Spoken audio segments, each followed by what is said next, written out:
الحمد للہ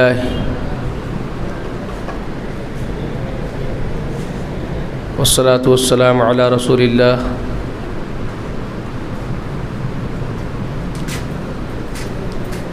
اعوذ باللہ السمیع العلیم من الشیطان الرجیم یا ایھا الناس قد جاءتکم موعظۃ من ربکم وشفاء لما فی الصدور۔ تعریفیں، حمد و ثنا، بڑائی و بزرگی اللہ وحدہ لا شریک کے لیے لائق و زیبا ہے۔ درود و سلام ہو تمام انبیاء و تمام مرسلین پر، خصوصاً اللہ کی بے شمار رحمتیں برکتیں نازل ہو ہمارے سردار محمد رسول اللہ صلی اللہ علیہ وآلہ وسلم پر۔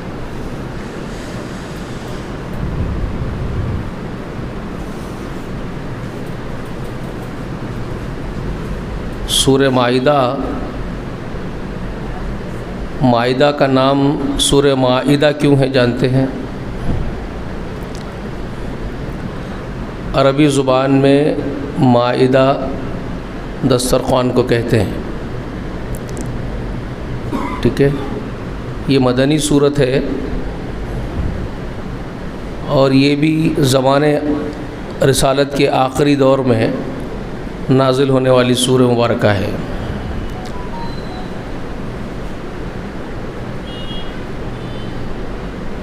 عیسیٰ علیہ السلام کی امت نے، حواریوں نے عیسیٰ علیہ السلام سے ایک مطالبہ کیا تھا۔ اس کی آیت نمبر 112، 113، 114 وہ کانٹیکسٹ ہے اس کا۔ تو انہوں نے پوچھا تو اللہ نے اس کا ذکر کیا ہے آیت نمبر 112 میں، اذ قال الحواریون یا عیسیٰ ابن مریم هل يستطيع ربك ان ينزل علينا مائدہ۔ سوال پوچھ رہے ہیں وہ لوگ۔ کہا ان لوگوں نے، ان کے حواریوں نے عیسیٰ علیہ السلام کے، کہ اے عیسیٰ بن مریم،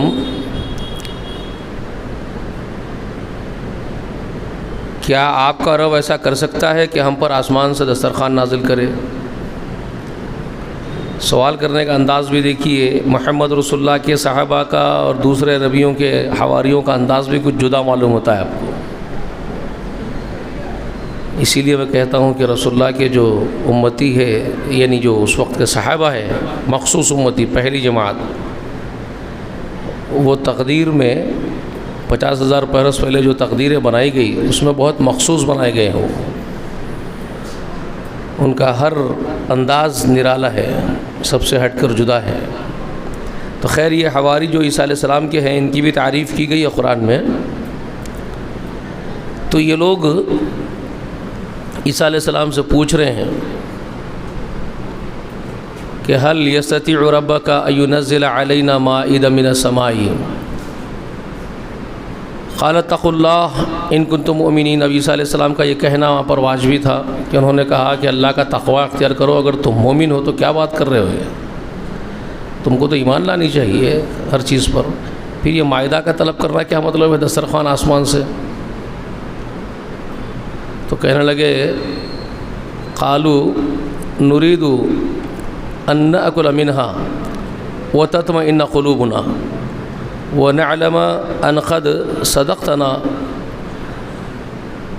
ونكون عليها من الشاہدین۔ اب یہ اپنے دل کی خواہش کا اظہار کر رہے ہیں عیسیٰ بن مریم کے سامنے، کہ وہ کہنے لگے ہم یہ چاہتے ہیں کہ اس میں سے کھائیں، اللہ کی نعمت اترے ہم پر، تو ہم اللہ کی نعمت میں سے کھانے کی خواہش رکھتے ہیں، اس میں سے ہم کھائیں، ہمارے دلوں کو پورا اطمینان ہو جائے، کہ ہمارا یقین اور بڑھ جائے کہ آپ نے ہم سے سچ بولا ہے اور ہم گواہی دینے والوں میں سے ہو جائیں۔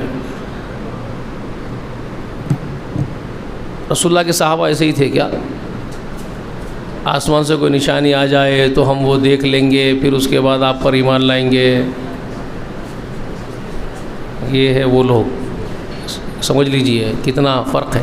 آج میری طبیعت بہت ناساز ہے دوستوں، بہت تکلیف ہو رہی ہے مجھے۔ آپ میرے لیے دعا بھی کیجئے کہ ایک 14 mm کا کنکر ہے رائٹ کڈنی کے نیچے اوپری پول میں، وہ کبھی کبھی تکلیف دیتے رہتا ہے، شاید روزوں کی وجہ سے، پانی کی کمی کی وجہ سے تکلیف دے رہا ہے، تو تکلیف ہو رہی ہے اس کی، لیکن اٹھ کے آیا، پھر وہ والا بات چلتے رہے، قرآن کی جو چل رہی ہے وہ نہیں رکنا۔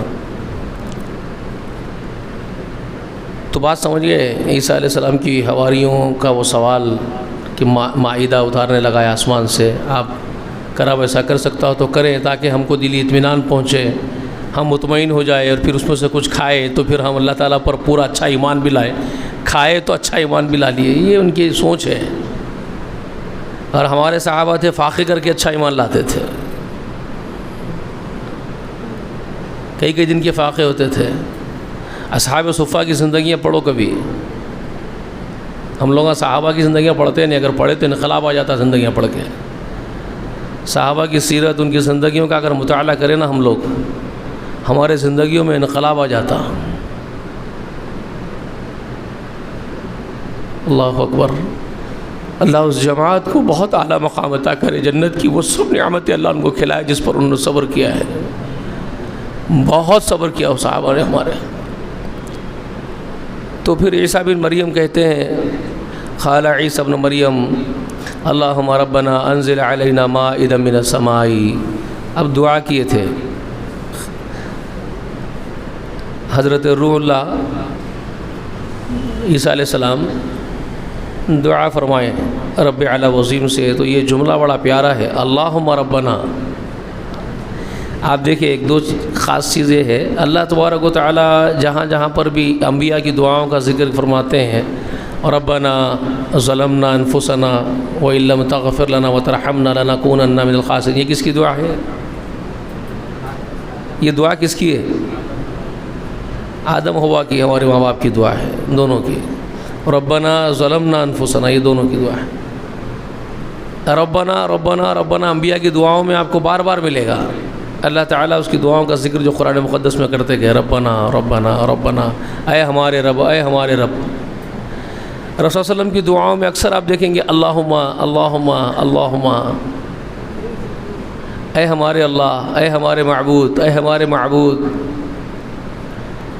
صفت ربوبیت کو اور صفت الوہیت کو سمجھنا، تو یہ دعاؤں کے جو پکارنے کا جو معنی ہے وہ آپ کے سامنے کھل کے سامنے آتے ہیں۔ پہلے بہت غور کرنا، یہ ربوبیت اور الوہیت، اس کے بارے میں ہم لوگ بہت کم حاصل کرتے ہیں نالج، ہماری علم۔ رب کیا ہے، الہ کیا ہے، میں انشاءاللہ دین محمد جو ہمارا چل رہا ہے نا ہفتہ واری درس، تو اس میں یہ باتیں انشاءاللہ آپ حضرات کے سامنے بہت وضاحت کے ساتھ آئیں گی، ابھی آنے والی ہے، کیونکہ ابھی ہم کیا کریں، ابھی ہم مشرکان عرب کا عقیدہ، اہل کتاب کا عقیدہ وہ بتا رہے ہیں اس میں دین محمد میں۔ ابھی ہم بتانے والے ہیں کہ لا الہ الا اللہ کا خلاصہ کرنے والے ہیں، لا الہ کا معنی کیا ہے، الا اللہ کا معنی کیا ہے، یہ سب ہم بتانے والے ہیں۔ تو انشاءاللہ اللہ کی توفیق سے ہم کوشش کریں گے، تو اس میں آپ کو یہ بتایا جائے گا کہ الہ کا اصل معنی کیا ہے، الہ کے میننگ کیا ہے، الہ کا ڈیفینیشن کیا ہے، پھر اس کے بعد رب جو اللہ ہمارا ہے تو رب کے کیا معنی ہے، اس کا کیا ڈیفینیشن ہے، یہ سب چیزیں آگے آنے والی ہیں۔ تو آپ حضرات اس کو مس مت کریے، جو اتوار کو اتوار ہو رہا ہے، کل بھی ہوگا، وہ کل اتوار ہے تو انشاءاللہ ہوگا، اور ہر اتوار کو ہوتا ہے، رمضان ہو جانے کے بعد مغرب کے بعد ہوتا ہے، وہ ہر اتوار کو مغرب کے بعد، رمضان کے بعد، تو ضرور آئیے اس کے اندر۔ تو بہت اہم چیزیں ہیں وہ، یہاں دونوں جمع ہے، اللہم ربنا، عیسیٰ بن مریم کے الفاظ میں۔ تو انہوں نے کہا اللہم ربنا، اے ہمارے معبود، اے ہمارے رب پالنہار، دونوں باتیں، ہم تجھے سجدے عبادتیں تیری ہی کرتے، تو ہی ہمارا معبود ہے، اور تو ہی ہمارے وجود کا موجد ہے، اور تو ہی ہمارا پالنہار، ہماری ضرورتوں کو، احتیاجوں کو پوری کرنے والا ہے۔ مانگتے وقت کا انداز دیکھیے، مانگنے والے فقیر کا، پوری طریقے سے حقیر ہو گیا اللہ کے حضور میں۔ یہ ہے عیسیٰ بن مریم، اور انبیاء کی عبدیت ایسی ہی ہے جس میں کمال ہے عبدیت میں۔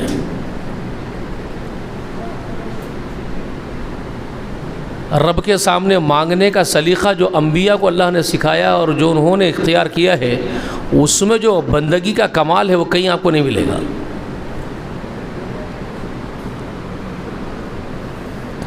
پوری طریقے سے اپنے آپ کو بچھا دینا مکمل، اللہم ربنا، ہمارے معبود جو ہماری تمام عبادتوں کا مستحق ہے، ہمارا معبود ہے، ہمارا مسجود ہے، سمجھ رہے ہیں آپ، جس کے سامنے بعدب ہم قیام کرتے ہیں، رکوع کرتے ہیں، سجدے کرتے ہیں، ہر قسم کی بندگی اور غلامی صرف تیری بجا لاتے ہیں۔ اللہم ربنا، اور تو ہی ہمارے وجود کو پیدا کرنے والا ہمارا خالق تو ہی ہے، تو ہی ہماری ضرورتوں اور احتیاجوں کو پوری کرنے والا ہے، تو ہی ہمارا پالنہار ہے، رب ہے، سب اس میں بیان کر دیے ہو۔ اس کے بعد التجا کر کے مانگ رہے ہیں، انزل علینا مائدۃ من السماء، تو نازل فرما دے آسمان سے ہمارے لیے ایک دسترخوان، اور دسترخوان اتارا گیا، دعا قبول ہوئی عیسیٰ بن مریم کی، اور آسمان سے جنت سے دسترخوان بھی اتارا گیا اس قوم کے لیے۔ کیسی کیسی اللہ کی نعمتیں کھائے ہیں صاحب بنو اسرائیل، رشک ہوتا ہے، کیا کیا نخرے جھیلے اللہ تعالیٰ ان کے، کیا کیا نخرے جھیلے، اللہ اللہ اللہ۔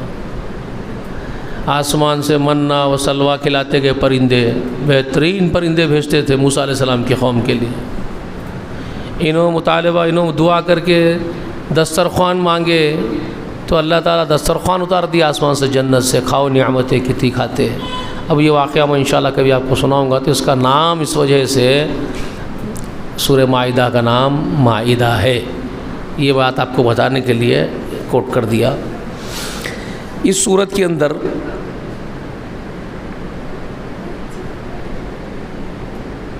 ابتدا میں جو احکام ہیں، ابتدا میں حرام و حلال کے تفصیل کے ساتھ اس میں جائز جانوروں میں، مویشیوں میں جو ہمارے لیے حلال ہے اور جو ناجائز ہے، حرام ہے، اس کا ذکر کر دیے۔ تو فرمائے بسم اللہ الرحمن الرحیم، یا ایھا الذین آمنوا اوفوا بالعقود۔ عقود کیا ہے؟ عقود کس کو کہتے ہیں؟ عقود عقد کی جمع ہے۔ عقد کرنا بولے تو ہمارے پاس کیا، شادی کرنا، نکاح کرنا، ہر عہد و پیمان کو کہتے ہیں عقد، سمجھ رہے ہیں؟ وعدہ کرنا، ایجاب و قبول کرنا، یہ سب اسی سے ہے، عقد سے، ٹھیک ہے؟ تو اللہ تبارک و تعالیٰ فرما رہے ہیں کہ ایمان والو، اپنے عہد و پیمان جو آپس میں ایک دوسرے کے ساتھ تم کر لیتے رہتے ہو، جو بھی ہے پورے کرو، وعدے وفا کرو۔ اوفو بھی وفا سے ہے، وفا کرنا، تو عقد کو بھی وفا کرنا، سمجھ میں آئی بات؟ بیوی کے ساتھ نکاح کر رہے تو ایک بیوی اپنے شوہر سے عقد کر رہی ہے، عورت کے لیے اور آدمی کے لیے اس میں حکم مخصوص نہیں ہے، میں یہ بتا رہا ہوں آپ کو، لیکن ہر قسم کے عہد و پیمان اس میں سے وہ بھی شامل ہے، کیونکہ عقد جو ہم بولتے ہیں نکاح کو، نکاح کرتے وقت عقد کرے، کیا کرے بولتے عقد پڑھائے، کیا مطلب ہے اس کا؟ ایجاب و قبول کرائے، ایک بندش میں باندھے۔ تو ہر ایک رشتہ نبھانا، ہر وعدے پورے کرنا، ہر عہد و پیمان کو پورے کرنا، یہ مومنوں کے لیے اللہ کی طرف سے واجب ہے۔ اللہ نے فرمایا پورے کرو عہد و پیمان کو، پورے نہ کرنا بڑے گناہوں میں سے ہے، عہد و پیمان توڑ دینا بڑے گناہوں میں سے ہے، ٹھیک ہے؟ عہد و پیمان توڑنے پر ہی بڑی جنگیں ہوئی ہیں رسول اللہ کے زمانے میں، ٹھیک ہے؟ تو عہد و پیمان بہت معنی رکھتے ہیں، پورے کرو۔ اس کے بعد اللہ نے فرمایا احلت لکم بہیمۃ الانعام۔ بہیمۃ الانعام کیا کہتے ہیں؟ چار پیر والے مویشی جانور۔ الا ما یتلی علیکم غیر محل صید وانتم حرم، حرام باندھے ہوئے اگر تم جا رہے ہو، پہلے اس میں یہ بتا دیے کہ چار پیر والے جانور جو ہے وہ تمہارے لیے حلال ہے، جو تمہارے کو ہم پڑھ کے سنا دیے کتاب کے ذریعے سے، یعنی نبی صلی اللہ علیہ وسلم تمہارے سامنے کتاب میں سے پڑھ کے سنا دیے یہ حلال ہے، یہ حلال ہے، یہ حلال ہے، جو حرام ہے وہ بھی سنا دیے تم کو یہ حرام ہے، جو حرام ہے وہ سنا دیے، ان کو چھوڑ کے باقی سب حلال کر دیے ہم تمہارے لیے۔ سیدھی سی بات ہے، جتنی چیزیں حرام آ گئی ہے وہ گن کے سنا دیا تمہارے کو، وہ حرام ہے، اب اس کے ماں سوا اس کے بارے میں سوال کی ضرورت ہی نہیں ہے، وہ کھا سکتے ہو، مزے سے کھاؤ، وہ حلال ہے۔ لیکن ایک بات بتا دیے کہ جب تم احرام باندھے ہوئے شکار کرتے رہتے ہو، شکار کو جاتے جانوراں مارتے کھاتے، لیکن جب احرام باندھے ہوئے ہے، حالت حرام میں ہیں، تو پھر شکار نہیں کرنا۔ حرمت کے مہینے حج کے ساتھ مربوط ہے، معلوم ہے، حج کو جا رہے ہیں حاجی، آج کل کا جیسا نہیں تھا اس زمانے کا حج بھائی، اب کیا ہے، اب تو آپ حیدرآباد سے آرام سکون سے نکل کے جو ہے پلین میں بیٹھے 4 گھنٹے 5 گھنٹے میں اتر گئے جدہ میں، السلام علیکم السلام، 4 گھنٹے 5 گھنٹے ختم سفر آپ کا، خلاص۔ پہلے ایسا نہیں تھا، پہلے ہندوستانیوں کے واسطے بھی حج کرنے جائے تو کہہ جاتے تھے معلوم ہے، بچوں کو نہیں معلوم ہے، ہمارے بچے تو دیکھے بھی نہیں سنے بھی نہیں ہوں گے اللہ۔ حیدرآباد سے اگر نکلے حاجی حج کرنے کو تو بیچاروں کو بسوں میں ڈھلکتے ہوئے، بسوں میں آج کے ایئر کنڈیشن بساں بھی نہیں تھے، نرم نرم بسوں میں حاجیوں کو دال لے کے بمبئی لے آتے تھے، نہیں تو مدراس کو لے آتے تھے، کئی کیا سے سمندر شپنگ میں پانی کے جہاز میں بٹھانے کو، سمندر کے کنارے کو، بندرگاہ کو، وہاں جا کے حاجی صاحب جو ہے بڑی تکلیف سے، پہلے بڈھے جاتے تھے، جوان حج بھی نہیں کرتے تھے، بہت تھوڑے جوان لوگ حج کرتے تھے ان کے پہلے، کیا آئے گی کہاں کون کرتے تھے کہ وہ نصیب والے، آخری بڈھے تھے وقت آخری عمر میں حج کرتے تھے، ان لوگوں کا سوچ بھی ویسی تھی، زندگی کا آخری کام حج بول کے، تو جاتے تھے بڈھا بڈھی پکڑ لے کے ہاتھ کو جھک لے کے ڈھلکتے پانی کے جہاز میں بیٹھنا، پورا برتن سب کھانے کے سامانا برتن اماک ڈھمک دال لے کے حج کو جانا، وہاں سے لے آ کے ان کو جدہ میں بندرگاہ میں، جدہ میں بھی سمندر ہے، وہاں لے جا کے اتارتا تھا وہ شپ والا، کتنے ہی دن تک مہینہ بھر کا سفر کر کے، مہینہ بھر سمندر میں ڈھلکتے جاتا تھا جہاز، وہ جا کے جدہ کو اتارتا تھا، وہاں سب سامان میں سمٹ لے کوئی بیچارے، وہ ریتی وہاں کی ریتی اٹھا لے کے سر کو لگا لیتے، آ گئی اللہ کا اللہ کے گھر آ گیا، مٹی آ گئی بول کے جو ہے تکلیف ہو جاتے تھے، پھر واپس آتے کہ 1 مہینہ 2 مہینے ہوتے تھے، 2 مہینے 3 مہینے گھر کو آئے تک، تو وہ حج تھا۔ تو ایسے حاجی اب ہمارے پاس کا سنایا میں آپ کو، دوسرے ملکوں میں کوئی اونٹوں پہ بیٹھ کے جا رہے ہیں، کوئی گدھوں پہ خچروں پہ بیٹھ کے جا رہے ہیں، سامانہ دال لے کے، وہی زمانہ تھا، وہ حج کو جاتے تھے۔ تو اب راستے میں پڑاؤ ڈال کے رات میں کیا کریں گے، اب اونٹ پہ بیٹھ کے جا رہے ہیں، گھوڑے پہ بیٹھ کے جا رہے ہیں، گدھے پہ بیٹھ کے جا رہے ہیں، رات میں کیا کریں گے، رات میں سفر تھوڑے کرتے اندھیرے میں، تو کہیں نہ کہیں رک جاتے، اپنا خیمہ نکالتے، ٹینٹا ونٹا ہو جو خیمے رہتے ٹھوک دیے اور رک گئے۔ تو اب نکل گئے صاحب، تیرا لے لے کے بھالے لے لے کے کچھ تو بھی ماریں گے، جانور کو کھا لیں گے، تو یہ حرام ہے۔ اللہ تعالیٰ فرمان دیے تھے کہ دیکھو شکار کرنا حاجی کو حرام ہے، حاجی جو حج کے سے نکلتا انہیں شکار نہیں کرنا، اس کے لیے حرمت تھی۔ ظاہر بات ہے، وہی تو دنیا سے کیا غرض، تو اللہ سے ملنے کے ایسے بول کے ارادے سے جا رہا، عبادت کو جا رہا، اب یہ کیا شکار وکار جانوروں کو مار لیتے پھریں گا، یہ کام تھوڑے تیرے لیے ہے، اللہ کے ذکر کی میں جانا ہے مشغول رہتے ہوئے، تو اس کے لیے حرمت تھی۔ تو حاجی شکار نہیں کر سکتا، وہ بیان ہے اس کے اندر، لیکن حاجی شکار نہیں کر سکتا، ٹھیک ہے۔ اب ظاہر بات ہے وہی ایک حاجی کا حج کا قافلہ ایک کاروان جا رہا، ایک بستی میں ایک گاؤں میں پڑاؤ ڈال دیے حج کو جانے والے، اب وہ گاؤں والوں کو معلوم ہوگا یہ حج کو جانے والے مسافرہ ہیں، پورے حاجیاں ہیں جا رہے ہیں، تو انہوں مہمان نوازی کرتے نا، سمجھ رہے نہیں بات کو۔ اب ان لوگ کیا کریں گے، حاجیوں کو کھانا کھلانا ثواب ہے نا، ان کو معلوم ہے مسافر کو کھانا کھلانا، سلوک کرنا مسافر کے ساتھ حکم ہے قرآن میں مسافر کے ساتھ سلوک کرو. تو انہوں اگر شکار کرے ہوئے جانور کا گوشت ووشت لا کے دیا حاجی کو تو وہ بھی کھانا کہ نہیں کھانا؟ حاجی کو بولے شکار نہیں کرنا تم. اب وہ گاؤں والے شکار کر لیے تھے, انہوں وہ شکار کے گوشت میں سے لا کے تمہارے کو دیے, حاجی صاحب یہ کھا لو, ہم آپ کو گوشت کھلانا چاہ رہے ہیں, گوشت لا کے دیے, تو کھانا نہیں کھانا؟ جی کیسا معلوم تو؟ اور کھا لینا کون بولے؟ کھا لینا.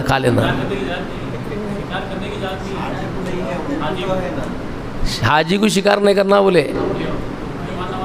ہاں تو رسول اللہ علیہ وسلم, ہاں ہر بات رسول اللہ سے سیکھنا ہے ہمارے کو, ہم کھا لینا نہیں بولنا, رسول اللہ سے سیکھنا ہے ہمارا. تو صحیح بخاری کے اندر رسول اللہ علیہ وسلم کو شکار کا گوشت پیش کرے, سمجھ رہے ہیں, لوگ دوسرے لوگ شکار کرے سو والے تحفے میں گوشت لا کے دیے تو رسول اللہ علیہ وسلم کھائے بھی, اور صحابہ کو بولے دوسرے لوگ شکار کرے سو والے اگر لا کے دیے تحفے میں گوشت تو وہ کھا سکتے ہیں. حاجی جو خود حج کرنے جا رہا ہے انہیں نہیں کھانا, انہیں شکار نہیں کرنا, اس کو شکار کرنے کا منع ہے. ٹھیک ہے, یہ ہے. اور ایک چیز شکار کی بات آ گئی تو شکار زندہ پکڑنا, اس کو ذبح کرنا, حلال کر کے کھانا, یہ ضروری ہے.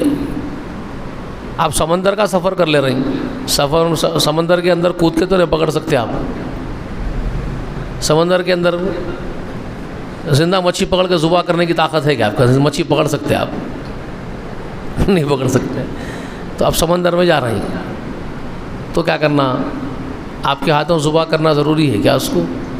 سمندری جانوروں کو, مچھلیوں کو, ان کو نہیں ہے. اس کا مرداڑ بھی حلال ہے. قرآن مجید میں اللہ تعالیٰ خود فرما دی ہے سمندر کے اندر کا مرداڑ بھی حلال ہے, وہ کھا سکتے ہیں. تو حاجیوں کے لیے, احرام باندھے ہوئے لوگوں کے لیے یہ سہولتیں ہمیشہ کے واسطے ہے, اور یہ صرف حاجیوں کے لیے نہیں ہے, یہ ہر ایک کے لیے ہے. سمندر میں سفر کرنے والے جو بھی ہو, سمندر میں جا رہے ہیں تو اگر مچھلی مری ہوئی بھی اوپر آ گئی, کچھ بھی جانور اوپر آ گیا, آپ نکال کے آرام سے اس میں سے کھا لے سکتے ہیں. اس کو زندہ ہونا شرط نہیں ہے, حلال کرنا شرط نہیں ہے اس کی, اس کا مرداڑ بھی حلال ہے. تو اس کے بعد دوسری آیت میں وہی چیز کو بیان کرے کیا کیا چیزیں تمہارے لیے حلال ہے. تیسری آیت میں خاص طور پر حرمت علیکم المیتۃ, ابھی جو تمہارے لیے حرام ہے وہ بیان کر دیے. کیا کیا حرام ہے تمہارے لیے, کون سے جانور حرام کر دیے. حرمت علیکم المیتۃ والدم ولحم الخنزیر وما احل لغیر اللہ بہ والمنخنقۃ. ایک بہت تفصیل ہے اس کے اندر, کون سے جانوراں, یعنی کیسا نہیں کھانا, کب نہیں کھانا جانور کو, ذبیح کو یا جانوروں کے گوشت کو, چوپایوں کے, کون سے نہیں کھانا, تفصیل ہے اس کے اندر. تو اس کو بھی ذرا گھر کو جا کے بھی تفصیل کے ساتھ بیٹھ کے سکون سے پڑھو, ٹھیک ہے, بات سمجھ میں آ جاتی ہے. تمہارے لیے حرام کر دیا گیا ہے مرداڑ کو. مرداڑ بولے تو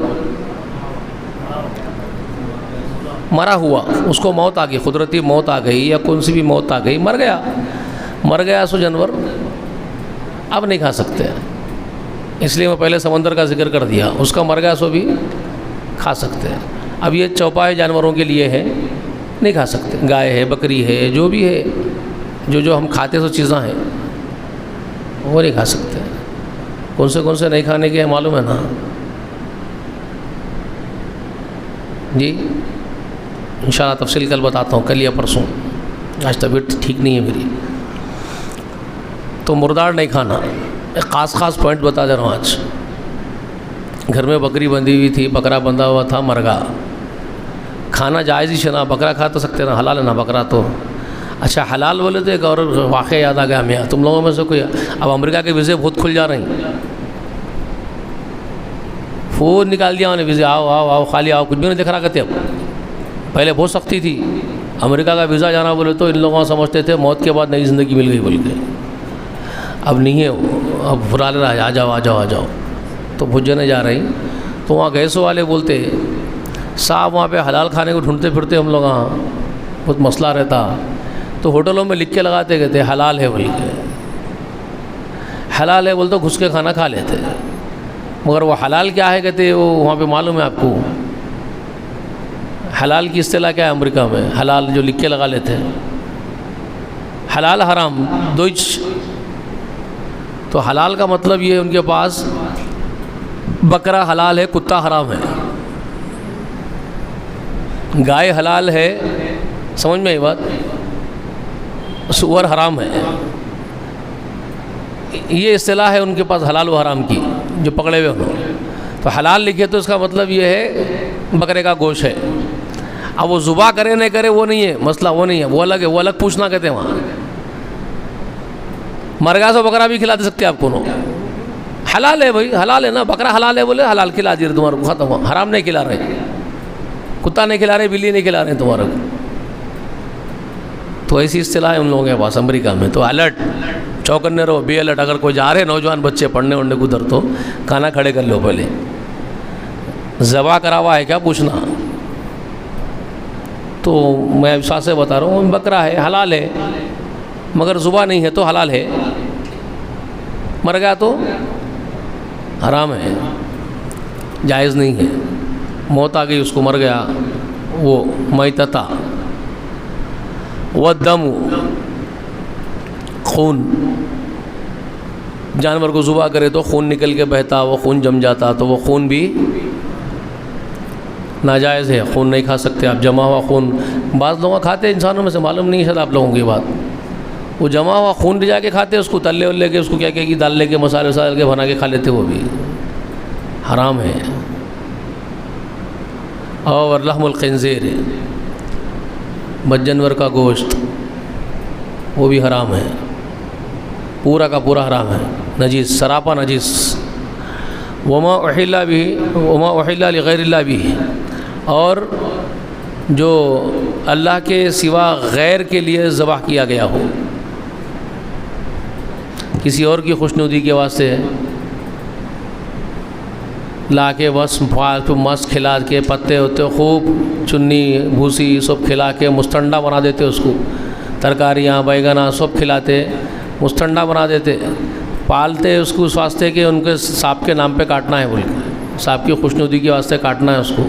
سانپ خوش ہو جاتے، موٹا تازہ بکرا کاٹے تو بول کے ان کے نام پہ پالتے، ان کے نام پہ. اب کاٹتے وقت کیا کرتے؟ بسم اللہ اللہ اکبر بول دیتے. ذبح کرتے وقت بسم اللہ اللہ اکبر، پوری زندگی اس کے اوپر نام پکارتے صاحب کا بکرا بول کے. پالتے وقت پورا سال بھر اس کے اوپر نام کس کا پکارتے؟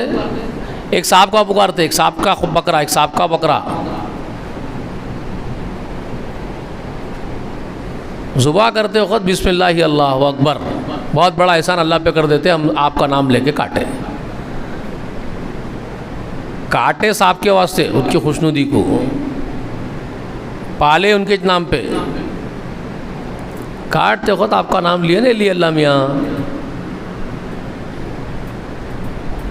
غیر اللہ کی طرف منسوب کرے سو چیز کو اللہ کے نام پہ کاٹ دیے.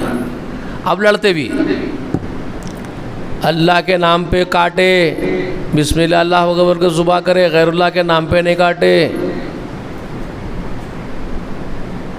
یہ جھوٹ ہمارے اوپر پورا من بھر کے لے کے آ جاتی ہے ہمارے پاس پورے کنٹلوں سے. انہوں ایسی چیز بولتے ہیں لوگ.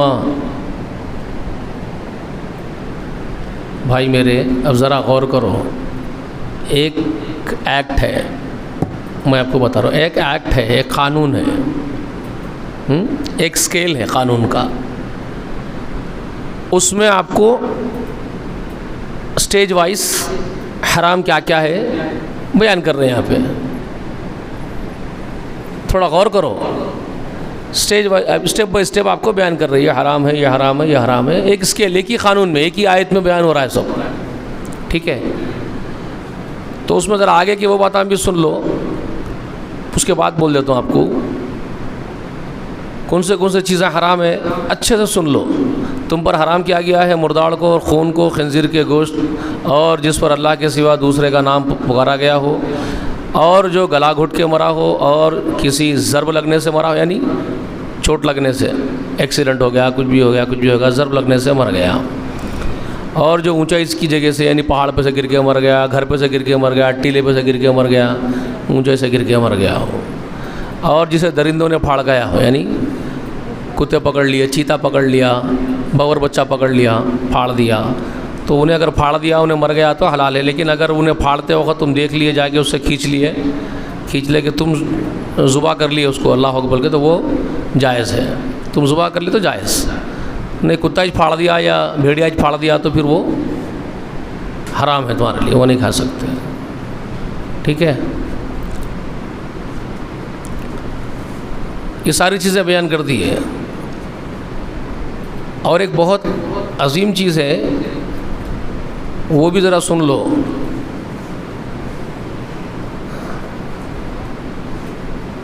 وما ذبح علی النصب کو بھی سن لو، وما ذبح علی النصب، اور جو ذبح کیا جائے آستھانوں پہ، آستھانے کیا ہوتے ہیں؟ نصب کس کو بولتے ہیں؟ جہاں جہاں پر بھی غیر اللہ کے نام پر جانوروں کے ذبیحے پیش کیے جاتے ہیں،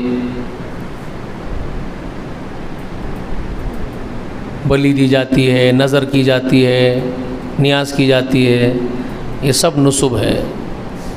جہاں جہاں غیر اللہ کے لیے جانور ذبح کیے جاتے ہیں تو وہاں پر کوئی اگر جانور ذبح ہوا ہو، ذبح باضابطہ نام لے لیا اللہ تعالیٰ، وما ذبح، جس کو ذبح کیا جائے علی النصب، کسی آستھانے پر،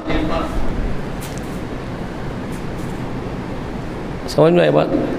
مؤذن صاحب کو بلا کے لے جا کے، مؤذن صاحب آپ آؤ، آپ ذبح کر کے دیو ہمارے کوئی جانور بول کے لے جا کے ان کے ہاتھوں سے ذبح کرا لیے تو بھی حرام ہی ہے، سمجھ میں آئی بات؟ آستھانے پہ بلا کے لے جا کے ذبح کرا لیے، مؤذن صاحب سے، امام صاحب سے، حاجی صاحب سے، کس سے بھی ذبح کرا لیے، آپ ذبح کر دو، تو جا کے حاجی صاحب ذبح کر کے آگے، مؤذن صاحب ذبح کر کے آگے، امام صاحب ذبح کر کے آگے، حلال نہیں ہوتا۔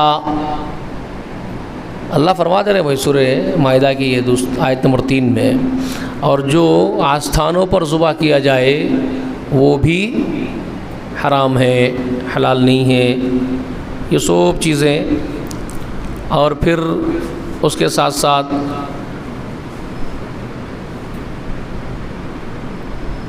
فال کھولنا تیروں کے ذریعے سے، کڑیاں اچھال جو بھی کرتے وہ بھی،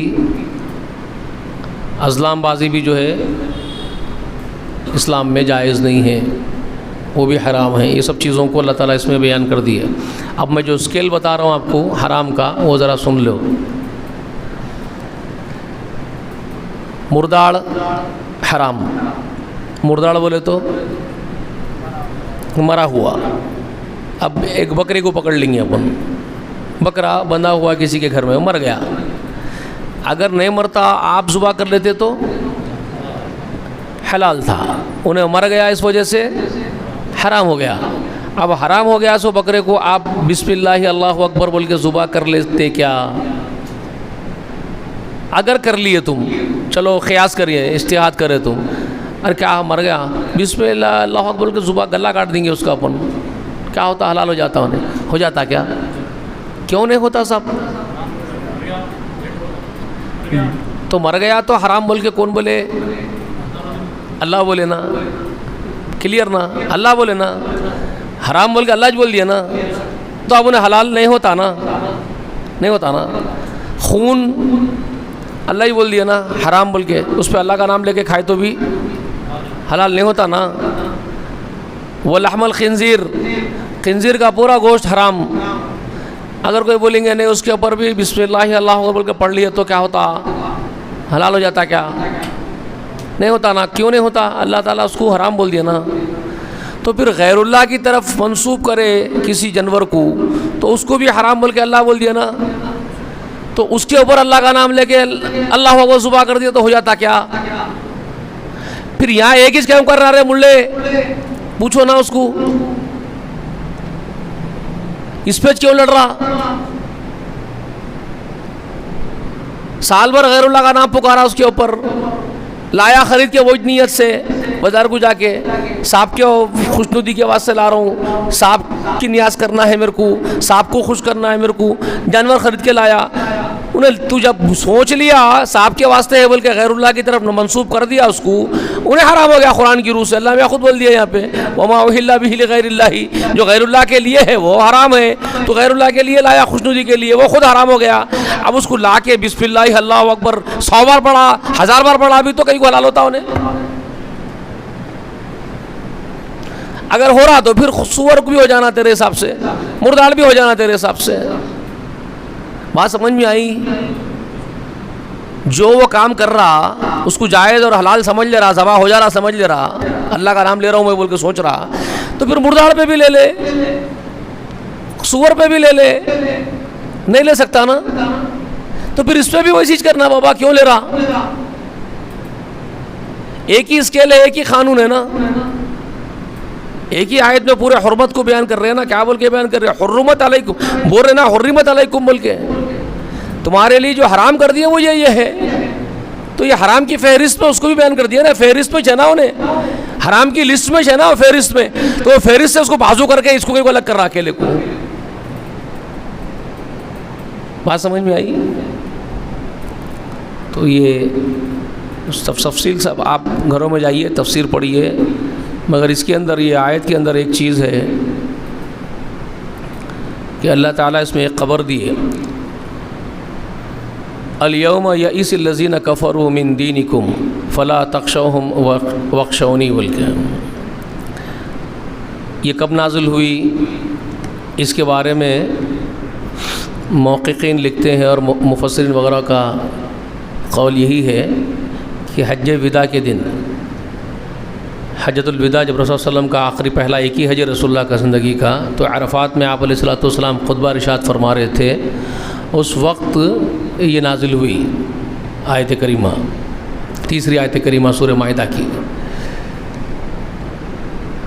تو صحابیات وغیرہ بھی بیان کرے کہ ہمارے گھر پاس، ہمارے معاشرے، صحابہ کے معاشرے میں بول لیتے بھی تھے، کہتے ہیں یہ لوگ آخری قرآن وہی نازل ہوا تھا جو سورہ مائدہ میں ہے، اس لیے اس میں جو حلال اللہ بولے اس کو حلال جانو، اس میں جو حرام بولے اس کو حرام جانو۔ آپس میں لوگ باتیں بھی کر لیتے تھے اس کے بارے میں، سورت کے بارے میں، سمجھ رہے؟ صحابہ صحابیات یہ باتیں گھر میں کر لیتے تھے، گھروں میں بھی، دوستوں میں بھی مل کے۔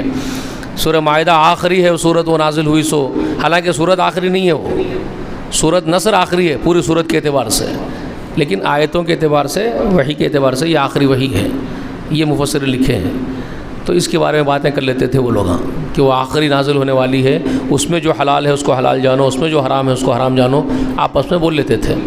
تو اس میں اللہ تعالیٰ یہ خبر دیجیے رسول اللہ کو کہ آج کا دن کافر تمہارے دین سے مایوس ہو گئے، نا امید ہو گئے، کیونکہ ابو جتنا کوشش کرنا تھا دین کو روکنے کے واسطے رسول اللہ کے، پورا اڑی چوٹی کا زور لگا لیے، بدبخت چاروں خانے ان کے چت ہو گئے، تھک ہار کے اب نا امید ہو گئے اور مایوس ہو گئے۔ اب اسلام پروان چڑھ گیا، دین پروان چڑھ گیا، اپنی بلندی کو پہنچ گیا، تو وہ لوگ مایوس ہو گئے، اللہ اس کی خبر دے دی ہے اور یہ بول دیے کہ اب ان سے مت ڈرو، فلا تخشوہم، اب ان سے ڈرنے کی ضرورت نہیں ہے، کچھ بھی بال باقا نہیں کر سکتے، واخشونی، اور مجھ سے ڈرو۔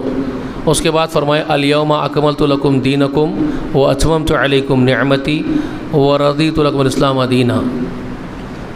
یہ خبر دے دی ہے، آج کا دن وہ دن ہے کہ ہم نے اپنے دین کو اکمل کر دیا، نعمتیں اتمم کر دی، اور اسلام ہی دین حق ہے، اس اسلام سے ہم اب راضی ہونے کا اعلان کر دیتے ہیں، ختم ہوگی بات، اس کے سوا کوئی اور دین نہیں قبول کیا جائے گا، جس کا ذکر سورہ آل عمران میں ہے، ان الدین عند اللہ الاسلام، اللہ کے پاس جو دین ہے وہ اسلام ہے، ومن یبتغی غیر الاسلام دینا فلن یقبل منہ، جو اسلام کے ماں سوا کوئی اور دین تلاش کرے گا اس سے اس کا دین قبول نہیں کیا جائے گا۔ یہ کلیئر باتیں ہو چکی ہیں۔ تو اس آیت کے ذریعے سے دین کے اکمل اور نعمتوں کے اتمم ہونے کی خبر دے دی گئی۔ مطلب یہ تھا کہ رسول اللہ کے مشن کی اور پروجیکٹ کے تکمیل ہو جانے کی خبر تھی۔ تو رسول اللہ کے مشن کا پورا ہو جانے کا مطلب کیا تھا معلوم ہے؟ لا بیٹا، رسول اللہ کے دین کا پورا ہونا کا مطلب 1.25 لاکھ انبیاء کا دین پورا ہونا. رسول اللہ کو 1.25 لاکھ انبیاء کے دین کو پورا کرنے کے لیے ہی اللہ مبعوث فرمائے آخری پیغمبر بنا کر کے. تو چنانچہ رسول اللہ کا دین پورا ہو جانا اس کا مطلب کیا تھا؟ 1.25 لاکھ انبیاء کا دین پورا ہو جانا. اور اس کا مطلب یہ بھی تھا جو یہ اللہ تعالیٰ فرما دیے کہ آج آپ کا دین مکمل ہو گیا، نعمت اتمم ہو گئی. مطلب یہ تھا رسول اللہ کا کام بھی اب جس کام کے لیے ان کو ہم بھیجے تھے وہ بھی پورا ہو گیا. تو یہ بات ایک دم شوق کر گئی، کلک کر گئی کس کو؟ ابو بکر صدیق کو اور رضی اللہ تعالیٰ عنہ کو. انہوں ایک دم سمجھ گئے یہ آیت سنتے اور پھٹ پھٹ کے رونے لگ گئے. زار و خطا رو رہے تھے، ہچکیوں پہ آ گئے تھے صدیق اکبر. سمجھ گئے کہ میرے اب سردار، میرے حبیب اب دنیا میں شاید نہیں رہیں گے، کیونکہ اللہ تعالیٰ ایسی بات بول دی. آج کا دن بول کے بول دیا، الیوم اکملت لکم دینکم بول دیا اللہ تعالیٰ. آج کا دن ہم تمہارے دین کو اکمل کر دیے، اپنی نعمتیں اتمم کر دیے. اس کا مطلب حبیب کا کام پورا ہو گیا تو حبیب رخصت ہو جائیں گے اب ہمارے. سمجھ گئے؟ خوب رو رہے تھے. تو یہ دانش مندی تھی حضرت ابو بکر کے پاس. اور ایک روایت میں کہ عمر بھی سمجھ گئے، عمر بھی رو رہے تھے. مختلف روایات ہیں. تو غرض یہ کہ صحابہ جو دانش مند تھے وہ سمجھ گئے کہ رسول اللہ اس دنیا سے رخصت ہو جائیں گے، اور ہوا بھی ایسے ہی. اس کے بعد رسول اللہ صلی اللہ علیہ وسلم 3 مہینے ہی اس دنیا میں بحیات رہے اس وحی کے بعد. یہ کب اتری تھی؟ حج اکبر کے دن عرفات کے میدان میں. کب ہوتا ہے وہ دن؟ ذی الحج کی تاریخ کون سی ہوتی ہے بھائی؟ 9 تاریخ ہوتی ہے دوستو. عرفہ کا جو دن ہوتا ہے جی،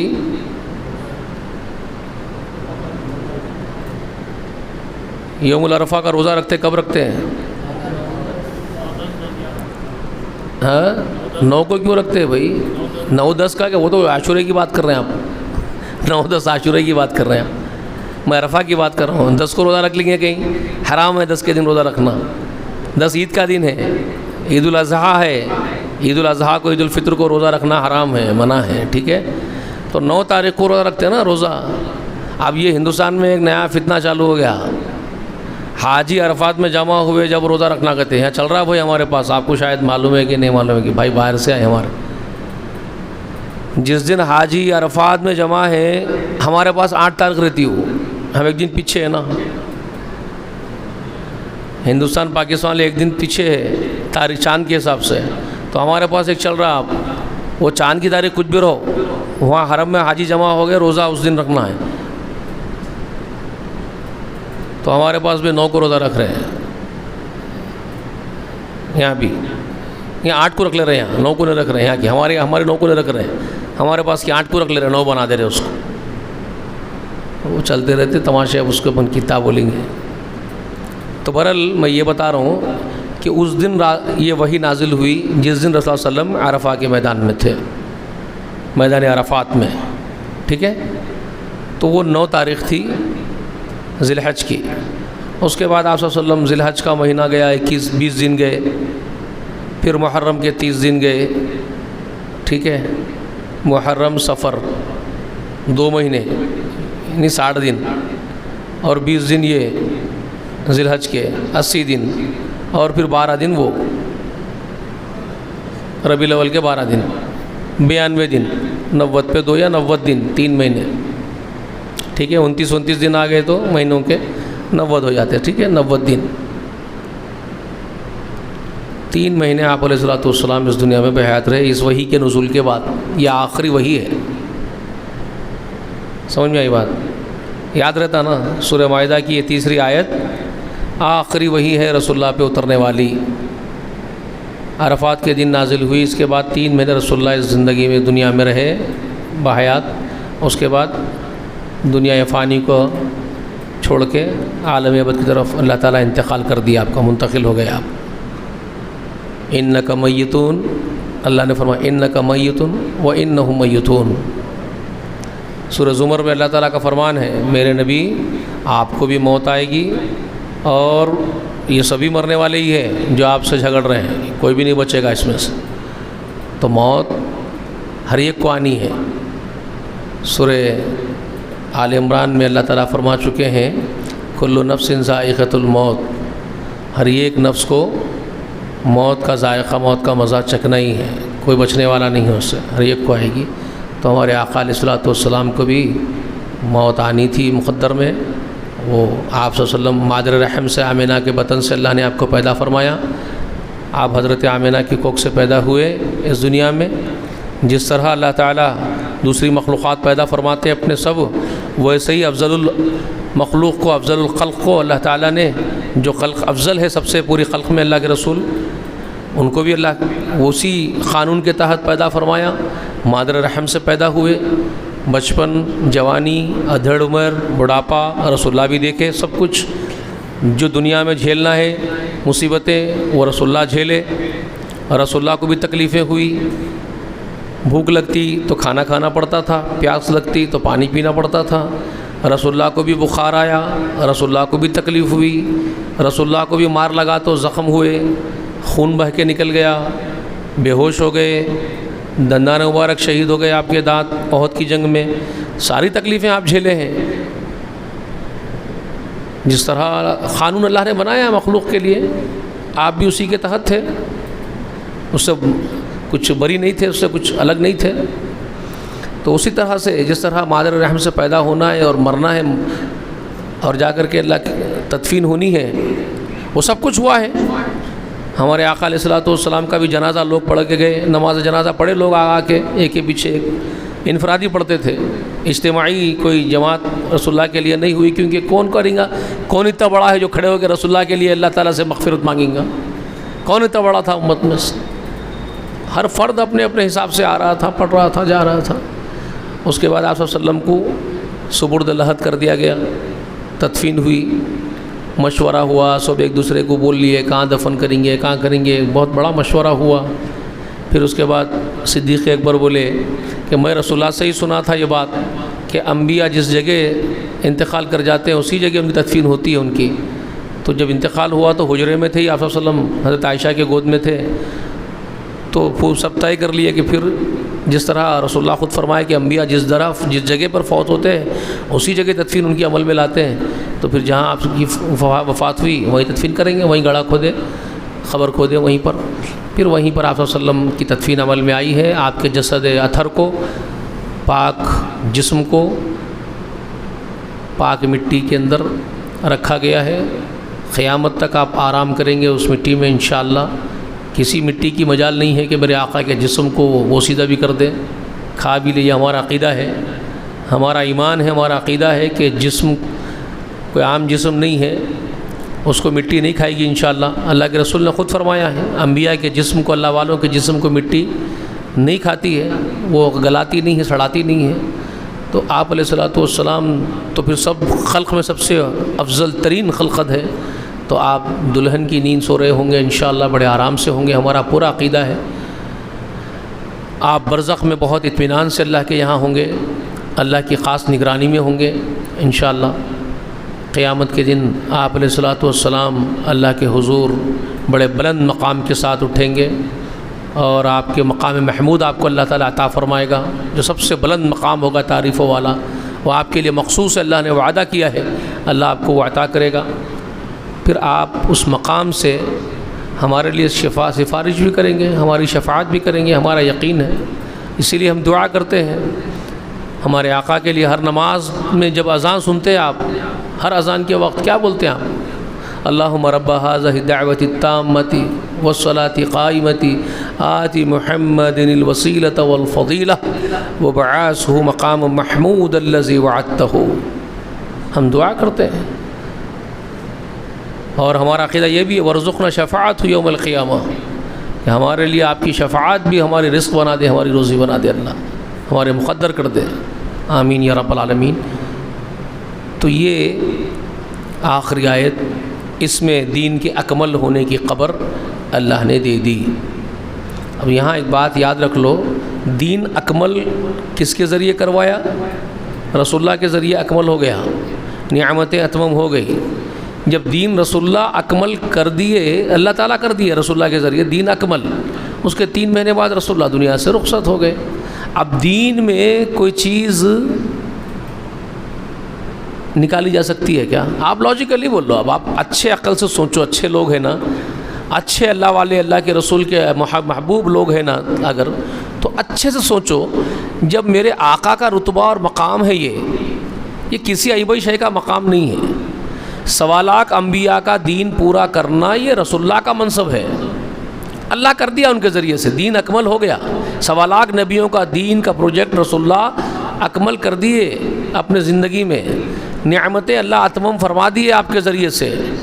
اب آپ کے بعد قیامت تک کوئی رسول نبی نہیں آنے والا ہے، دین وہ اکمل جو رسول اللہ نے کر دیا وہ کر دیا، وہ اکمل ہے، نعمتیں اتمم ہیں آپ کے ہاتھوں سے۔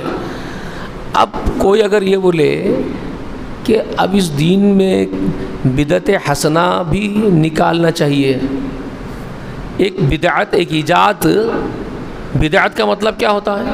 بدعہ کس کو کہتے ہیں معلوم ہے آپ کو؟ بدعہ کیا ہے بولو؟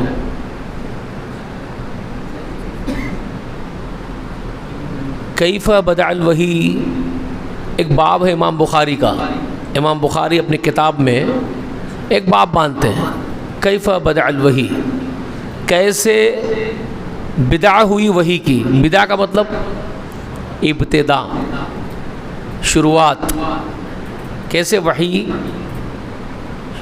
آنی شروع ہو گئی، اس کو کہتے ہیں۔ کسی بھی چیز کے ایجاد کرنے کو بدعہ کہتے ہیں لغت میں۔ سنت شرعی اصطلاح میں بدعت کا مطلب کیا ہے؟ شرعی اصطلاح میں بدعت کس کو کہتے ہیں؟ جو رسول اللہ نے قائم کر دیا دین، شریعت، سنت، وہ رسول اللہ کی سنت ہے۔ جو اس میں نہیں ہے، رسول اللہ کے دین میں، شریعت میں، رسول اللہ کے طریقے میں نہیں ہے، جو چیز سنت رسول میں نہیں ہے، وہ کوئی چیز ایجاد کرے، کوئی بھی کرے، ایکس وائی زیڈ، کسی کا نام کی ضرورت نہیں ہے، کوئی بھی ایکس وائی زیڈ کرے رسول کے علاوہ، محمد رسول اللہ کے علاوہ، یہاں تک کہ اگر آپ کی بیٹی فاطمہ بھی کوئی چیز نکال، مثال دے رہا ہوں میں، اپنے نکالے انہوں، اللہ ان کی قبر کو نور سے منور فرما دے، ان کے درجے بلند فرما دے، انہوں ایسا کچھ بھی نہیں کرے، مگر میں ایگزامپل آپ کو بول رہا ہوں، اتنا سختی بتا رہا ہوں آپ کو میں، اتنے قریب بھی اگر کوئی ہے رسول اللہ کیا، انہوں بھی اگر نکالے تو بھی وہ کیا ہوگا؟ وہ بدعت ہوگی۔ اگر رسول اللہ کی سنت نہیں ہوگی تو وہ کیا ہوگی؟ بدعت ہوگی۔ اس کو کہتے ہیں بدعت، جو سنت نہیں ہے، جو رسول اللہ کے دین میں نہیں ہے، رسول اللہ کے طریقے میں نہیں ہے، کوئی بھی نکالے اس کو ایکس وائی زیڈ، ابو بکر نکال دے مثال کے طور پر، کوئی ابو بکر ہی کوئی چیز نکال دے تو وہ کیا ہوگا؟ بدعت۔ عمر کوئی چیز نکال دے تو وہ کیا ہوگی؟ بدعت۔ جو بھی ہو، جو رسول اپنی حیات میں جب دین ان کے اوپر مکمل ہو گیا، یہاں پر اللہ فرما دیے اس آیت کے اندر، الیوم اکملت لکم دینکم، آج کا دن وہ ہے میں نے اکمل کر دیا تمہارے دین کو تمہارے لیے۔ اکمل کس کو کہتے ہیں بھائی؟ ایک چیز ہے عربی کے اندر، ایک قاعدہ آپ کو بتاتا ہوں، گرامر، پروننسیشن بتاتا ہوں، اور کیا کہتے ہیں اس کو آپ لوگوں، وہ مجھے زیادہ نہیں آتا انگلش، حماقت کر رہا ہوں انگلش بولنے کی، بہت نہیں آتی میرے کو، معاف کرنا۔ تو بک بولتے ہیں آپ لوگ، اور دی بک کس کو بولتے ہیں میاں؟ دی بک کا مطلب کیا ہوتا ہے بھائی آپ کے پاس گرامر میں؟ مخصوص کتاب، خصوصیت لگتی، استغراق لگتا اس کو، ٹھیک ہے؟ تو عربی زبان میں بھی اس کو نکرہ یا معرفہ بولا جاتا ہے، ٹھیک ہے؟ تو ایک چیز ہے کتابن، عربی میں ایک عام کتاب ہے، اس کو ہم کیا کہیں گے عربی میں؟ کتابن کہتے ہیں عربی میں۔ اب عربی میں اگر جیسا کہ دی لگتا ہے انگلش میں، خاص بہت مخصوص ہے، یہ اسپیشل ہے، تو اس کو دی لگ رہا ہے انگلش میں تمہارے، تو عربی میں کیا لگتا ہے؟ ال لگتا ہے، الف لام، الکتابو۔ اب کتابن الکتابو ہو گئی، الکتابو کا مطلب کیا ہے؟ مخصوص کتاب، اسپیشل کتاب۔ کبیرن بڑا، اکبرو کا مطلب، کبیرن ہی ہے بڑا، اکبرو کا مطلب بہت بڑا، مخصوص ال لگ گیا اس کو، اس سے بڑا اب کوئی نہیں، اب اس سے بڑا کوئی نہیں، اکبر. تو اللہ کبیرن یا اللہ اکبر بولیں گے آپ. اللہ کبیرن بھی صحیح ہے آپ کا معنی بولنے کا، اللہ بڑا ہے، لیکن کبیرن کسی بھی چیز کو بول رہے ہیں آپ، کوئی بھی چیز بڑی ہے بڑی ہے بڑی ہے، کبیرن کبیرن بہت ہے، اکبر اس سے بڑا کوئی نہیں، اللہ اکبر. ٹھیک ہے. ویسے ہی کاملن، کاملن پورا ہو جانا کسی چیز کا، کامل ہو جانا، کاملن. ہمارے پاس کامل ہو جاتے ہیں نا، سرٹیفکیٹ ملتا کامل ہونے کا کامل ہونے کا سرٹیفکیٹ دیتے ہیں ہمارے پاس، سند دیتے ہیں لوگوں کو، صاحب کامل ہو گئے. اللہ ہدایت دے قوم کو. تو خیر، کاملن پورا ہو جانا. اکملو، اکملو کا مطلب اب کیا ہے؟ پورا ہو جانا. کاملن، کاملن پورا ہو گیا. اکملو اتنا پورا کہ اب کسی چیز کی گنجائش ہی نہیں ہے اس کے اندر. اکملو. اب ایک گلاس میں پانی آپ بھرے، پانی بھرے، اس کو کاملن بول دیا آپ. اب یہ گلاس کامل بھر گیا، کاملن ہو گیا، پورا بھر گیا. مگر اب یہ قطرہ میں انگلی سے ٹپکایا اس کے اوپر، تو وہ قطرہ بازو نہیں نکلا اس کے، اس میں ابھی ٹھہر گیا اونچ. تو اس کا مطلب کیا تھا؟ ابھی کاملن نہیں تھا وہ، ایک قطرے کی تو گنجائش تھی اس میں، ایک قطرے کی گنجائش تو اس میں تھی. کاملن آپ بول لو، اکملو تو نہیں بول سکتے تھے آپ اس کو کسی قیمت پہ، لیکن اکملو کب بولیں گے اس کو؟ جب میں قطرہ ٹپکایا انگلی سے تو وہ بازو سے نکل گیا. تو وہ دعویٰ بالکل اب صادق آیا کہ اکملو، اب وہ اتنا پورا تھا کہ ایک قطرے کی بھی گنجائش نہیں تھی اس کے اندر، اکمل تھا وہ. سمجھ میں آئی بات؟ تو اب اللہ تعالیٰ جب یہ بات فرمائے الیوم اکملت لکم دینکم، آج کا دن ہم نے تمہارے دین کو اکمل کر دیا، مطلب کسی بھی طرح کی ایجاد کی کوئی گنجائش دین میں نہیں رکھی گئی، اسی لیے اس کو اکملو کہا. اب آپ بول رہے ہیں کہ اچھی باتیں نکالی جا سکتی ہے، تو مطلب آپ کا یہ بولنا ہے کہ اللہ جو دعویٰ کرے الیوم اکملت لکم دینکم، وہ ناقص ہے اللہ کا دعویٰ. ابھی گنجائش ہے آپ کے حساب سے، ابھی آپ کے حساب سے رسول کا کام پورا نہیں ہوا، اور رسول کی جگہ آپ وہ کام پورا کر رہے ہیں. اس کا مطلب یہ ہے کہ رسول ابھی اپنا منصب کے اوپر جو فائز تھے تو ابھی وہ پورا نہیں کر کے اس دنیا سے رخصت ہوئے ہیں، کچھ گنجائش رکھ دے کے گئے تھے، اب آپ ڈال رہے ہیں اس کے اندر، یا کوئی بھی ڈال رہا ہے ایکس وائی زیڈ اس کے اندر، آپ اس کو اختیار دے رہے ہیں ڈالنے کا، آپ رسول کی جگہ لینے کا اختیار دے رہے ہیں اس کو، رسول کے منصب کو استعمال کرنے کی اجازت دے رہے ہیں آپ اس کو. یہ تو منصب رسالت ہے، دین کا پورا کرنا رسول اللہ کا منصب تھا، یہ سوا لاکھ انبیاء کا دین مکمل کرنا، اور وہ اس گھر سے آئے اور پورا کر کے گئے. اللہ نے پورا کروایا اور کہا، اعلان بھی کر دیا، الیوم اکملت لکم دینکم، اعلان بھی کر دیا اللہ نے. محمد تم کو بھیجنے کا مقصد آج پورا بھی ہو گیا، تم آئے آخر میں، سب سے نبیوں کے آخر میں، نبیوں کا دین مکمل کروانا آپ سے تھا اور ہم نے کروا دیا، نعمت اتمام آپ کے ذریعے کر دی ہم نے. تو اللہ نے وضاحت کے ساتھ بیان کر دیا کہ پورا ہو گیا محمد کا کام، پورے دین کا کام پورا ہو گیا، پورا دین مکمل ہو گیا، پوری نعمتیں پوری ہو گئی، رسول اس دنیا سے چلے جائیں گے. ابو بکر رو رہے، سمجھ گئے میرے آقا چلے جائیں گے، کام ہو گیا پورا. عمر سمجھ گئے. آپ یہ سمجھ رہے ہیں کہ نہیں ابھی باقی ہے گنجائش، تو بدعت حسنہ نکال سکتے ہیں، اچھی بدعت. آپ کا مسلک آپ کو مبارک ہو، آپ کا یہ مذہب آپ کو مبارک ہو بھائی. اگر آپ کی یہ سوچ ہے ایسا کر سکتے ہیں تو قیامت کے دن جائیں گے، حشر کا دن میدان لگیں گا، تم بھی رہیں گے ہم بھی رہیں گے، لنا اعمالنا ولکم اعمالکم، دیکھیں گے اس دن کیا ہوتا ہے.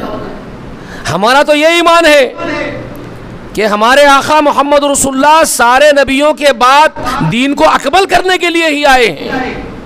سوا لاکھ انبیاء کا دین مکمل کرنا آپ کا منصب تھا ہمارے آقا کا, اور اللہ نے یہاں اعلان کر دیا کہ ہم نے آپ کے ذریعے دین کو اکمل کر دیا, نعمتوں کو اتمام کر دیا ہے.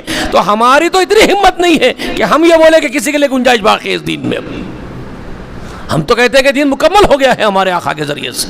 اب ہمارا کام یہ ہے کہ وفاداروں کی طرح سے جو ہے اس کو عمل کریں, جو رسول اللہ نے چھوڑا اس کو عمل میں لائے, جہاں ہم سے غلطی ہوئی اس کے لیے معافی مانگے.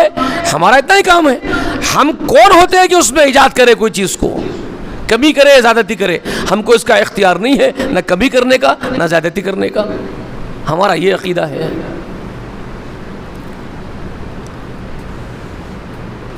آپ زبردستی ہم سے جھگڑتے ہیں.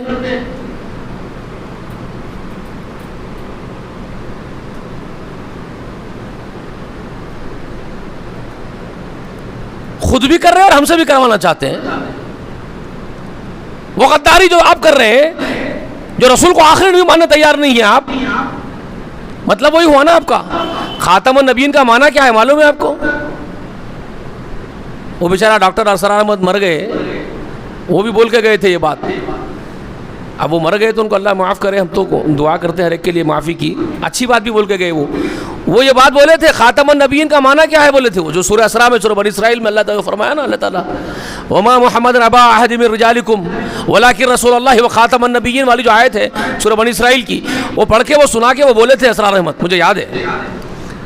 خاتم النبیین کا مطلب یہ آیت ہے, سمجھو اس کو بولے تھے وہ سورہ مائدہ کی, الیوم اکملت لکم دینکم. خاتم النبیین کا مطلب ہی یہ ہے کہ دین محمد کے ذریعے اکمل کر دیا گیا صلی اللہ علیہ وسلم کے ذریعے سے, اسی لیے وہ خاتم النبیین ہے. ان کے بعد اب کوئی نبی نہیں آئے گا, دین انہوں نے اکمل کر دیا. اس کے بعد دین میں کوئی گنجائش نہیں کہ دین میں کوئی چیز نکالی جائے. اس کا مطلب یہ ہے کہ آپ آخری نبی دین کو اکمل کرنے والے تھے, اللہ نے اکمل کر دیا آپ کے ذریعے سے. کوئی گنجائش نہیں اب دین کے اندر کوئی نکالے کوئی چیز کو. آپ حضرت عمر کے وہ قول کو پکڑ کے لوگوں سے حجت کر رہے ہیں, نعم البدعہ بول کے تراویح کی جماعت کھڑے کر دیے تھے. ان کے بڑے بڑے کیا بولیں گے, بڑے بڑے بھائی اسکالرز ہیں, شیخ الاسلام, عقل پہ پھترے پڑ گئے ان کی.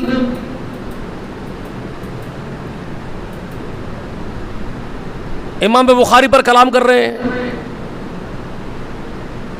امام بخاری اصولوں کے احادیث بیان کر دیتے تھے, وہ کوئی فقیہ نہیں تھے. ارے امام بخاری فقیہ نہیں تھا تو پھر کوئی فقیہ نہیں ہے تمہارے پاس, اب کوئی فقیہ نہیں بچ گیا زمین کے اوپر. اب اگر تم امام بخاری کو فقیہ نہیں تھا وہ لوگ, تو میں کہتا ہوں کہ کوئی اور فقیہ ہے نہیں پھر اس کے بعد. اب ختم ہو گئی بات. فقہ کا معنی کیا ہے؟ دینی سمجھ. امام بخاری کی صرف کتابت کو دیکھو, ابواب کو دیکھو, تو تم کو ان کی سمجھ کا اندازہ ہوگا کتنا فقیہ تھا امام بخاری, کتنا سمجھ تھی دین کی ان کو, کیسے کیسے ابواب باندھے ہیں وہ. آپ اتنے بڑے فقیہ محدث کو جو ہے آپ پیچھے نہیں ہٹتے آپ بولنے سے کہ وہ فقیہ نہیں تھا. کوئی بھی کچھ بھی بول رہا ہے آج کل بھائی. ایک بدبخت ہے کوئی مفتی کامران پاکستان کا, وہ بدبخت ایک واقعہ بیان کر رہا ہے.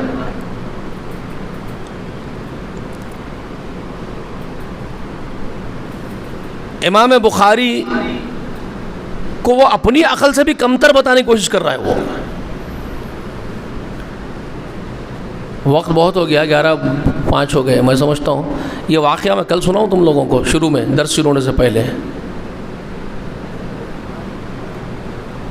ابھی سنا دوں.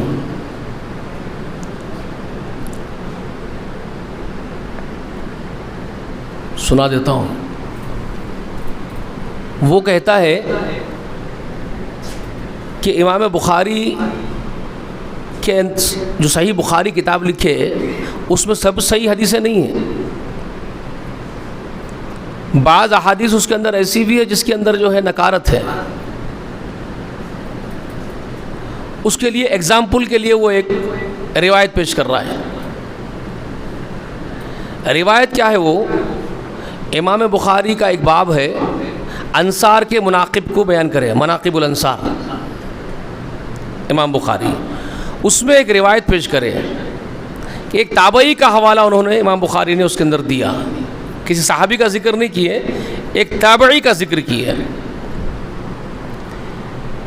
وہ تابعی یہ کہتے ہیں کہ میں دور جہالت میں راہ سے گزرتے ہوئے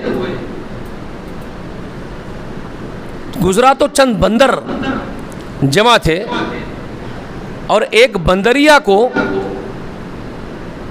گڑا کھود کے گڑے میں ڈال دی اور پتھرے مار رہے پورے بندر، اور اس وقت میں بھی ان بندروں کے ساتھ شامل ہو کے اس بندریا کو سنسار کرنے لگ گیا. جی میں بندریا کو سنسار کر رہا ہوں. وہ بندریا کسی بندر سے زنا کروائی تھی. یہ روایت مناقب الانصار میں امام بخاری نقل کرتے ہیں تابعی کے حوالے سے. یہ لا کر کے یہ کہتا ہے مفتی کہ یہ دیکھو امام بخاری کے پاس یہ حدیث موجود ہے، بندریا زنا کروائی، اس کا علم اس کو کیسے ہوا جو خود مل گیا ساتھ میں، بندروں کے ساتھ مل کے خود سنسار کر رہا ہے بندریا کو. اس طرح کی حدیثیں بھی لائی جاتی ہے کیا؟ مذاق اڑا رہا ہے امام بخاری کا. ٹھیک ہے، مذاق اڑا رہا ہے امام بخاری کا. اس طرح کی حدیثیں لائی جاتی ہے کیا؟ بندر پورے مل کے بندریا کو سنسار کر رہے ہیں، تو بندریا اس میں زنا کروائی تھی، ان کو کیسے معلوم ہو گیا وہ زنا کروائی تھی؟ اب اس پر پھر وہ محدثین کے جرح جو ہے وہ اس کے اوپر لے کے آ رہا ہے، یہاں تک کہ پھر وہ البانی کو بھی پیش کر رہا ہے کہ البانی بھی نہیں کہا کہ یہ حدیث میں نکارت ہے. جی پھر وہ کیا کہتا ہے اور آگے بڑھ کے کہتا ہے کہ امام بخاری نے یہ حدیث اپنے استاد نعیم بن حماد سے سماعت کی تھی. تو نعیم بن حماد نے یہ حدیث بیان کی تھی، تو امام بخاری نے اپنے استاد سے سن کر کے نقل کر دیا. اور پھر کہہ رہا کہ امام نعیم بن حماد سخی نہیں تھا دوسرے محدثین کے نزدیک.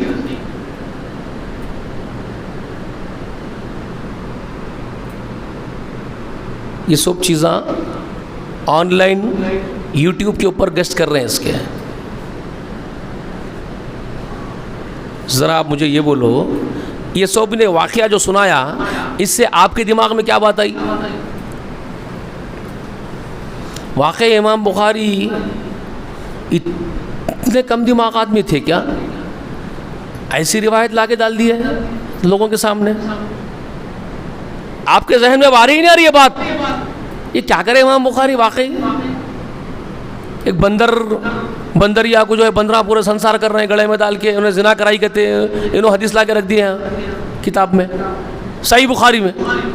یہ کیا ہے بھائی؟ آپ بول رہے ہیں نا کروڑوں لاکھوں لوگوں کے دماغوں میں بات ڈال دیا نا انہیں.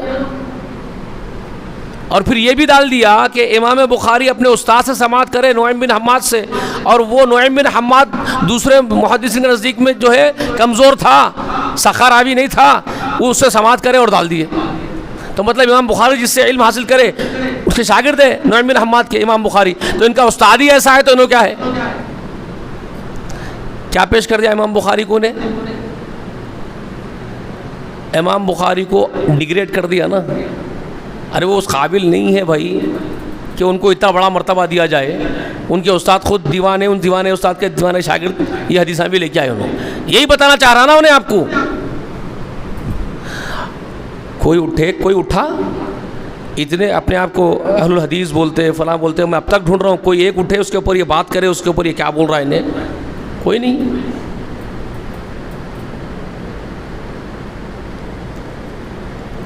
اب سنو حقیقت کیا ہے.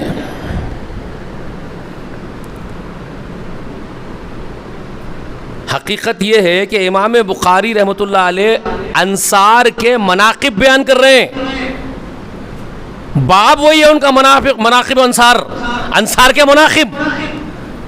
تو اس میں وہ یہ بتا رہے ہیں کہ یہی وہ انصار ہیں جو اسلام لانے سے پہلے اتنے جاہل تھے، یہ خبر دے رہے امام بخاری کہ یہی انصار اسلام لانے سے پہلے، رسول اللہ کی صحبت میں آنے سے پہلے اتنے جاہل تھے کہ ایک بندریا کو سنسار کر رہے ہیں تو جا کے یہ بھی بندروں کے ساتھ مل کے پتھرے مارنے لگ گئے تھے. سمجھ میں آئی بات؟ ان کی عقلیں انصار کی، ان کا عقیدہ اس طرح کا تھا جب یہ ایمان نہیں لائے تھے، اور انہوں نے اس پر پھر کسی صحابی کو نہیں کوٹ کیا امام بخاری نے. یہ امام بخاری کی اعلیٰ ظرفی، بہت بڑے عالم اور بہت بڑے متقی ہونے کی دلیل ہے کہ وہ کسی صحابی کی روایت لا سکتے تھے کہ کوئی صحابی کے جہالت کا ایک واقعہ دور کا، کہ وہ صحابی بھی جہالت کر رہا تھا، انہوں نے صحابہ کی خبر رکھی، تابعی کو لایا، تابعی کی زندگی کے جہالت کے واقعے کو لایا، صحابی کے نہیں لایا، تاکہ لوگوں کے نظر میں صحابہ کا وقار کم ہو، مجروح ہو جائے. اس لیے صحابہ کی جہالت کے دور کے کسی واقعے کو نہیں بیان کیا کہ ان کو مجروح نہیں کیا جائے گا صحابہ کو، تو ایک تابعی کے واقعے کو لائے دور جہالت کے. اور خود بول رہے ہو تابعی کے میں دور جہالت میں جب جاہل تھے، اسلام نہیں لائے تھے، تو یہ میرے ساتھ یہ واقعہ پیش آیا تھا. تو امام بخاری یہ پیش کر کے بتا رہے ہیں کہ وہی انصار جب رسول اللہ پر ایمان لائے تو کمال ہو گئے، کمال ہو گئے. بات سمجھ میں آئی؟ بات کہاں کی اور کہاں فٹ کرا وہ بدبخت کا بچہ؟ آپ تھوڑی دیر پہلے جو میں بولا تھا آپ کیا سمجھ گئے تھے؟ اب جو میں آپ کو بول رہا ہوں آپ کیا سمجھ رہے ہیں؟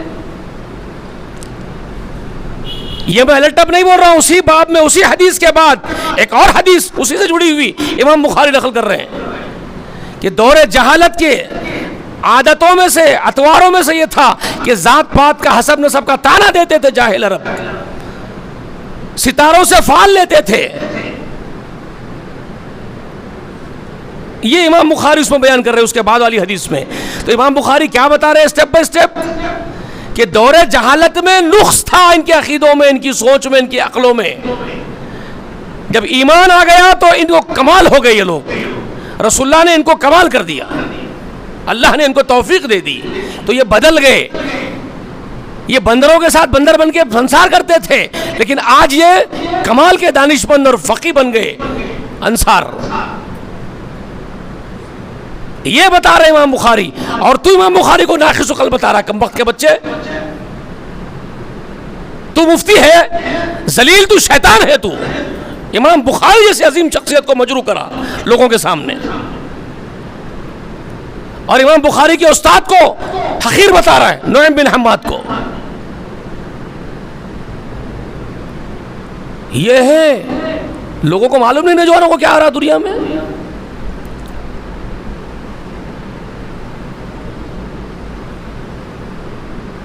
کس طرح حملے ہو رہے ہیں محدثین پر.